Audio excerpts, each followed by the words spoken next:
Excellencies, ladies and gentlemen, chief among these is the issue of counterpart funding. The absence of clear, predictable counterpart funding requirements embedded within the financing agreements continues to pose a serious impediment to project implementation.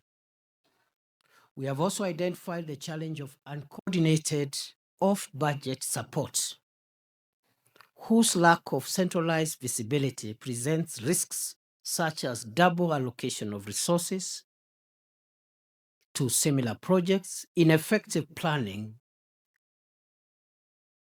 and possible lack of accountability. Further, addressing aged, stalled, and delayed projects is essential to optimizing resources and mitigating risks, anchored by a strong monitoring and evaluation framework. We expect to receive the report on measures to address this and other challenges, and we are working with the National Treasury to issue guidelines specifying counterpart funding caps, eligible expenditures, and clearer provisions to ring-fence counterpart contributions from budget cuts. Further, we are encouraging prioritization of in-kind contributions and visibility of all off-budget support to ease fiscal pressure. We are also intent on introducing clear criteria for identifying viable projects and introducing cut-off periods beyond which projects should be renegotiated or terminated. Some of the projects are 15, 20, 25 years old. We cannot continue having them on board. We have either to renegotiate them because of the fundamental change of circumstances or terminate them or otherwise deal with them.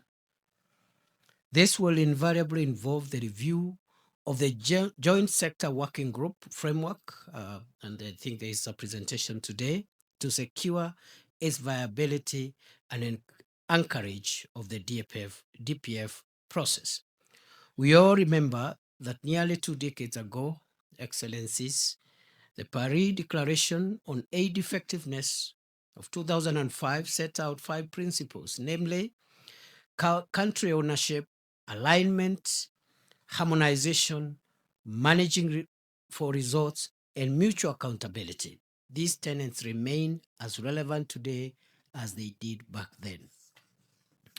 The Nairobi Declaration on Climate Change, adopted at the Africa Climate Summit, serves as Africa's common position on future climate negotiations. This declaration emphasizes the need for global collaboration to mobilize climate finance and reforms to the global financial system to better support African nations in their climate goals. We expect to receive a status report from the Ministry of Environment and Forestry and Climate Change and a call to action in this regard.